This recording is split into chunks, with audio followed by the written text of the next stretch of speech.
Fala, gente, meu nome é Maurício Leite, estamos no 7º ano, começando a segunda unidade. Vamos falar hoje sobre ângulos, que é um assunto de geometria. A gente vai sair um pouquinho da álgebra, daquela parte numérica que a gente estava vendo, e vamos entrar na geometria. Só que antes de começar ângulos em si, vamos pensar no que é a geometria.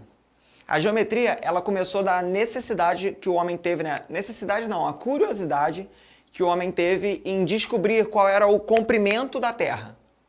Se pegasse o planeta inteiro e conseguisse marcar com uma fita métrica, quantos quilômetros daria isso? E eles começaram a desenvolver cálculos, a fazer várias contas, vários desenhos, projeções, e daí surgiu a geometria. Então essa palavra ela é dividida em duas partes, geo, que é terra, e metria, que é medida. Então a geometria nada mais é do que a medida da Terra. Seria a parte da matemática que se originou estudando a medida da Terra. Ok? E para falar de geometria, a gente tem que entender alguns conceitos básicos. E se é básico, eu já aviso logo, não tem uma explicação em si para cada um deles. A gente vai falar de uma maneira geral, eu espero que fique claro, mas não existe uma definição. Ok? Conceitos geométricos básicos, o primeiro que a gente vai ver é um ponto. O que é um ponto? Ah, Maurício, um ponto é um ponto. Sim, um ponto é um ponto. Num polígono, quando vocês já estudaram polígono, num quadrado, o quadrado tem 4 vértices, eram 4 lados e 4 vértices. Os vértices são representações de um ponto. Então, o encontro de duas retas é um ponto. Só que um ponto é muito mais que isso. O ponto é a menor divisão da reta, só que eu ainda não defini reta, então não dá pra gente falar de ponto linkando com reta. Então, um ponto pra gente vai ser apenas um ponto. No nosso dia a dia, a gente se depara com pontos diversas vezes. Por exemplo, quando você vai prender aquele quadro na parede, botou o prego. Se você tirar o prego da parede, existe um ponto na parede, que é um furinho. Aquilo é uma representação de um ponto. Ou quando você olha para o céu à noite, as estrelas são pontos. Então isso acontece diversas vezes, né, ao longo do dia, só que a gente vai ver primeiro matematicamente. Um ponto é só um ponto mesmo, que é esse azul, e a representação dele vai ser sempre uma letra maiúscula, normalmente letra P. Mas pode ser qualquer letra maiúscula, ponto A, ponto B, ponto M, ponto N, ponto Z, desde que a letra seja maiúscula, ok? E no dia a dia, acontece muito quando você olha para o céu à noite. As estrelas são pontos no céu. Então seriam representações de ponto no dia a dia. Vamos lá, um segundo conceito básico seria a reta. O que é uma reta? Pensa em vários pontos um do lado do outro. Infinitos pontos um do lado do outro. Se você liga todos esses pontos, a gente tem uma reta. Então, a reta nada mais é do que a união de infinitos pontos. Como a gente já sabe o que é um ponto, dá para falar de reta usando ponto. Então, se eu uno infinitos pontos, eu formo uma reta, desde que realmente fica reto. Porque se ficar torto, se ficar com curva, a gente vai chamar de curva, não reta. Então, reta é uma ligação de infinitos pontos, uma união de infinitos pontos. Então a reta ela é infinita. Se eu ligo infinitos pontos, ela é infinita para os dois lados. Repara que essa reta eu posso marcar 2 pontos nela, ponto A e ponto B. Então perceba que ela passa infinitamente pelo A e ela passa infinitamente pelo B também. O nome dessa reta vai ser assim, ó. Vai ser a reta AB. Repara que tem seta em cima do A e do B, porque ela passa infinitamente pelos dois lados, ou reta R minúsculo. A reta também pode ser representada como uma letra minúscula. Ponto, letra maiúscula, reta, letra minúscula. Semi-reta, ela tem origem e não tem fim. Ao invés de botar ela infinita para os dois lados, eu coloco ela começando num ponto e sem final. E aí a semi-reta AB. A seta está em cima apenas do B, porque ela começa no A e passa infinitamente pelo B. E se a gente pega só um pedacinho da reta, eu estou falando de segmento de reta AB. E aí não tem seta em nenhum dos dois. Isso a gente vê no dia a dia diversas vezes também, só que isso está muito claro em algumas construções. Por exemplo, se você olha para esse prédio, a gente consegue ver várias retas para formar essas janelas e tudo mais. Então, a reta é muito, muito, muito visto no nosso dia a dia. O terceiro conceito geométrico básico vai ser o plano. Plano é a superfície onde a gente desenha retas e pontos. Então pode ser uma parede, pode ser a tela do computador, pode ser uma folha de papel, seu caderno. Eu espero que não possa ser a mesa para você. Pode ser um monte de coisa, onde você vai construir retas e pontos. Isso vai ser um plano. O chão da quadra é um plano. Então qualquer superfície vai ser um plano. Normalmente ele é representado matematicamente como um paralelogramo. E a letra que é representado normalmente também é uma letra grega. A gente vai usar muito alfa, beta e gama. Ok? Deixa o alfa por enquanto. E o que é o plano? Onde a gente pode ver o plano? Já falei, né? Tem aí a folha, né, do caderno, tem a mesa, tem a fotografia, é um plano. Então tudo isso são representações de plano que a gente usa bastante ao longo do dia. E o quarto conceito geométrico básico é o espaço. O espaço é onde a gente consegue construir figuras tridimensionais e onde está situado qualquer plano. Se você pega uma folha de papel, essa folha está numa determinada região. Essa região onde a folha está ocupando o espaço, onde ela está ocupando o espaço, é o que a gente chama de espaço em si. Então é onde a gente consegue construir os planos e, mais do que isso, as figuras tridimensionais, como um cubo, um paralelepípedo, um computador, uma mesa, uma casa. Então a cidade é um espaço. Uma representação clara está lá no filme do Star Wars.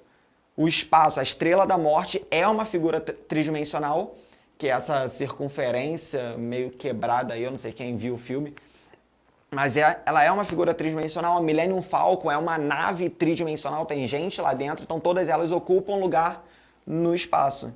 Então o espaço é onde ficam figuras tridimensionais. Essa sala, da onde eu estou, é um espaço. Ok? Falamos de conceitos geométricos básicos, vamos entrar finalmente em ângulos. Para falar um pouquinho de ângulo, vamos entender o que são ângulos. Então vamos começar com definição de ângulo. Vamos lá, região ou conjunto de pontos situado entre duas semi-retas de mesma origem. Então pensa num ponto O, que eu vou chamar de origem, e aí eu tenho a semi-reta AB e a semi-reta OA e a semi-reta OB. A representação desse ângulo vai ser o AOB, repara que tem um acento circunflexo no O, porque o ângulo é aquele ângulozinho que está ali bem no B, eu já vou marcar para vocês. E esse ponto O, onde vai o acento circunflexo, é o nosso vértice. Os lados é o lado OA ou o lado OB. O que está escrito entre parênteses? É que OA ou AO dá no mesmo. Se você inverte a ordem das letras, o lado continua igual. OB ou BO continua o mesmo lado. E a medida desse ângulo, que a gente representa com uma letra minúscula M, medida do ângulo AOB, vai ser alfa, pode ser X, pode ser qualquer letra minúscula, sendo grega ou sendo do nosso alfabeto mesmo. E é essa região que está ali de amarelo, entre as retas OA e OB. Tudo bem? Então quando você anda, quando você caminha, existe um ângulo entre as suas pernas. Quando eu movimento o meu braço, existe um ângulo entre meus braços. Então, ângulo a gente também se depara o tempo inteiro. Vamos lá, tipos de ângulo. A gente vai classificar agora os ângulos quanto às suas medidas. O ângulo pode ser menor que 90 graus. Se ele for menor que 90 graus, eu vou falar que ele é um ângulo agudo. Qualquer ângulo menor que 90, 89, 70, 1. Ângulo reto é o exatamente 90 graus. O ângulo que mede exatamente 90 graus, a gente vai chamar ele de ângulo reto. E a representação dele não vai ser essa voltinha amarela. É um quadradozinho bem no vértice. Um quadradozinho bem no vértice é o ângulo reto, igual a 90 graus. É o ângulo do L.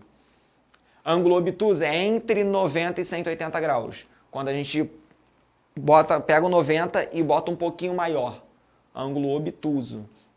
O ângulo raso é o igual a 180 graus, que é o ângulo que faz em uma reta só. E o ângulo de volta inteira é igual a 360, quando a gente dá a volta completa. Talvez você já tenha percebido que existe um espaço aí, e os ângulos maiores que 180 e menores que 360. O que acontece com ele? Eles não têm um nome específico? Tem. A gente só não vai trabalhar esse ano, mas eu conto para vocês aqui. Eles são chamados de ângulos reentrantes, ok? Então, ângulos reentrantes são os maiores que 180 graus, menores que 360, mas não era para estar no slide mesmo, porque isso não vai ser nosso material de estudo esse ano. Continuando, vamos falar um pouquinho sobre unidades de medida de ângulo. A gente sabe que a unidade padrão é o grau, que é representado como uma bolinha. Toma cuidado que essa bolinha não tem risco embaixo. Se tiver risco embaixo, eu estou falando de número ordinal. 2, bolinha e risquinho embaixo é segundo. Não são 2 graus. Ok? 2 graus é 2 e bolinha apenas. Então, por exemplo, ali, ó, 30 graus. Se tivesse o risco embaixo, seria trigésimo. Ok?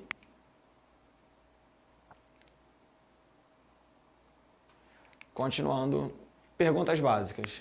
Existe alguma medida de ângulo menor do que o grau? Ou seja, existe algum ângulo que está entre o 30 graus e o 31 graus? Será que existe? É como se a gente, quando vai medir um comprimento, se você mede em metro, tem 1 centímetro. Existe uma unidade de medida que é menor do que o grau? Existe. Esses são os submúltiplos do grau, que a gente vai chamar de minuto e segundo. Então, por exemplo, 1 grau e 12 minutos. O minutos é um risquinho em cima. 30 graus, 25 minutos e 15 segundos. Os segundos são 2 risquinhos em cima. Ou 156 graus e 8 segundos. Também 2 risquinhos em cima. Então toma cuidado, o grau é bolinha, minuto 1 risquinho, segundo 2 risquinhos. Só que minuto, segundo, será que tem alguma relação com hora? Então vamos pensar, vamos fazer uma pequena analogia com o relógio. Indo lá para o relógio e vamos estudar a unidade de medida de tempo. Isso aqui é só um parênteses, para a gente poder ver a unidade de medida de tempo e poder voltar para as nossas unidades de medida de ângulo. Hora, minuto e segundo. Essas são as nossas unidades de medida de tempo. De hora para minuto, o que eu faço? Eu multiplico por 60. Então, 1 hora tem 60 minutos. Se eu quero 2 horas, 120 minutos. Seria 60 vezes 2. De minuto para segundo, a ideia é a mesma. Você multiplica por 60. Se você estiver voltando, você vai estar dividindo por 60. Tanto de segundo para minuto, quanto de minuto para hora, que dá 60 também. Então, preste atenção que 1 hora tem 60 minutos e 1 minuto tem 60 segundos. Isso eu acho que todo mundo lembra. Então, a gente pode voltar para as transformações. Transformando unidade de medida de ângulo, tem o grau, minuto e segundo. A gente sabe que a ideia é a mesma. É a mesma coisa que hora, minuto e segundo. Então, de grau para minuto, a gente multiplica por 60. De minuto para segundo, a gente multiplica por 60. De segundo para minuto, a gente divide. De minuto para grau, a gente também divide por 60. Isso faz a gente entender que sistema de medida de unidade e de ângulo, a gente não está mais no decimal. A gente vai para o sexagesimal. É de 60 em 60 para passar para outra unidade. Toma cuidado com isso. Exemplo.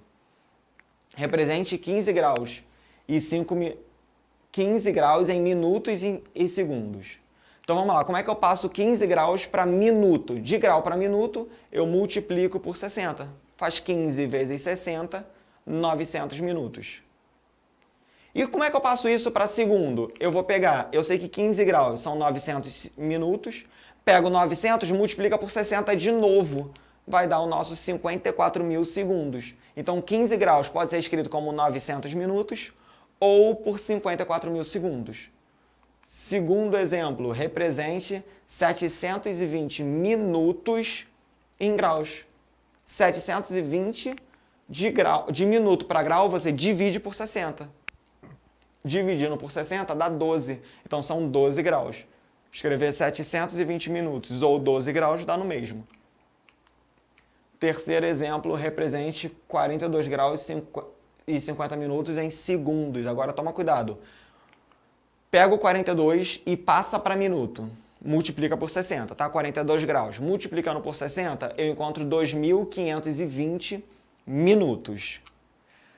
Eu já tinha 50 minutos, que era 42 graus e 50 minutos. Agora eu posso fazer 2.520 minutos mais os 50 que já tinham, dá 2.570 minutos. Como é que eu passo de minuto para segundo? Multiplica por 60 de novo. Fazendo essa conta dá 151.200 segundos.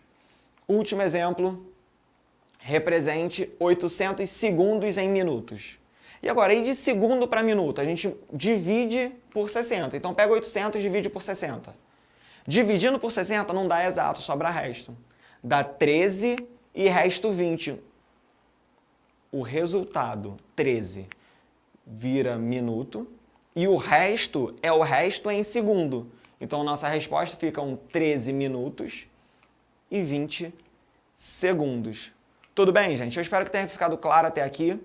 Daqui a pouco a gente vai começar a estudar as operações. Então, as transformações têm que fazer muito sentido para vocês. Tudo bem, gente? É isso, um beijo e até a próxima.